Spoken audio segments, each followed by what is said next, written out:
વડોદરા શહેરના ગોત્રી વિસ્તારમાં આવેલી નવનાથ સોસાયટીમાં વહેલી સવારે ચોરીનો બનાવ બન્યો છે। 5 જેટલા શખ્સો ચોરીના ઈરાદે સોસાયટીમાં ઘૂસ્યા હતા અને એક બંગલાને નિશાન બનાવતા સમગ્ર ઘટના સીસીટીવી કેમેરામાં કેદ થઈ ગઈ છે। વહેલી સવારે 4 થી 4:30 વાગ્યાના સમયગાળા દરમિયાન 5 શખ્સો સોસાયટીમાં પ્રવેશ્યા હતા। તેમણે અમેરિકામાં રહેતા દંપતીના બંગલા નંબર 67ના દરવાજાના નકુચાને તાળા તોડી ઘરમાં પ્રવેશ કર્યો હતો।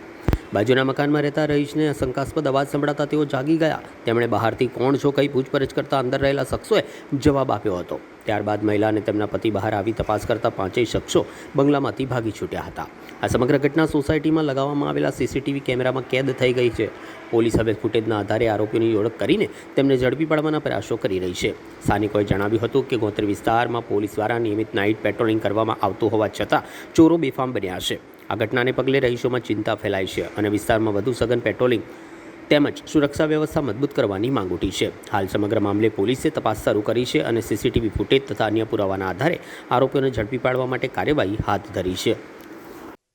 રાતના વહેલી સવારે 4:30 પછી એકદમથી હું ઉઠી તો મારું ડોગ એકદમ ભસવા લાગ્યું, એને કંઈક અવાજ આવ્યો હશે ને, તો થોડું અનયુઝ્યુઅલ વસ્તુ હતું એટલે હું એને બહાર જોવા માટે આવી। તો ત્યારે અહીંયા 3 મેં પૂછ્યું સામેથી કોણ છો કરીને, તો સામેથી આન્સર બી આપ્યો કે કોઈ નથી કરીને, તારે શું છે આવું આન્સર આપ્યો। એટલે મેં કીધું કોણ છે, તમારે શું કામ છે?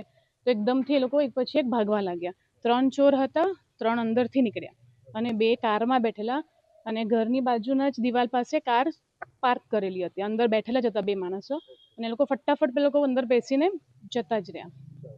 હું પછી મારા હસબન્ડ એકદમથી આવ્યા મારો અવાજ સાંભળીને, તો અમે લોકો પાછળ થોડું દોડ્યા બી પણ એ લોકો કારમાં જતા જ રહ્યા। ના, એટલે મેં ટ્રાય કર્યું કે હું કંઈક શોધું કે ફેંકું એ લોકો પર, પણ કશું એવું મળ્યું નહીં મને, તો કંઈ થયું નહીં। પણ એ લોકો ઉભા રહ્યા હતા ખરા, એ મારા હસબન્ડ દોડ્યા ને તો 2 સેકન્ડ થોડા લોકો કાર ત્યાં ટર્નિંગ આગળ ઉભા રહ્યા, એમાંથી એક માણસ બહાર ઉભો રહ્યો, એ મે બી કદાચ આવી શકતો હતો, તો મેં મારા હસબન્ડ બૂમ પાડી કે તમે ઉભા રહો અને એટલામાં પછી પેલા લોકો બી જતા જ રહ્યા। તમારું બાજુનું જ મકાન છે, કોણ કોઈ રહે છે અહીંયા? ના, અંકલ આંટી યુએસએ છે, હમણાં છેલ્લા થોડાક મહિનાઓથી બંધ જ છે ઘર, મકાન બંધ જ છે। કઈ ચોરીનું શું ચોરાયું છે એવું કઈ જાણ છે તમને કે શું લઈ ગયા છે? ના, આમ તો દરવાજો ને તૂટ્યો છે, નકુચો તૂટ્યો છે, બહારની ગ્રીલ જે જાડી છે ને એ જાડીનો ઇન્ટરલોક પણ એ લોકોએ કાઢ્યું છે અને અંદર આટલી પોલીસ પેટ્રોલિંગ હોય અને આવું બનાવ સોસાયટીમાં બની જાય એ રિસ્કી જ કહેવાય થોડું આપણા બધા માટે। આ તો ચલો સારું હતું કે કઈ એ લોકોએ કર્યું નહીં, નહીંતર પછી અમે તો 2 જ જણ હતા, હું અને મારું, તો ઇનફેક્ટ હું પહેલા તો હું જ એકલી જ હતી, પછી મારા હસબન્ડ મારો અવાજ સાંભળીને દોડીને આવ્યા અને આ લોકો 5 જણ હતા, તો ઓબ્વિયસલી રિસ્ક તો છે જ અને ઉપરથી અમારા સોસાયટીમાં સીસીટીવીનું એ કંઈ સિક્યોરિટી પણ નથી, તો એ વધારે રિસ્કી છે થોડું।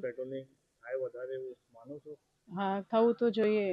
શું નામ છે તમારું? જાનવી મહેન્દ્ર પરમાર।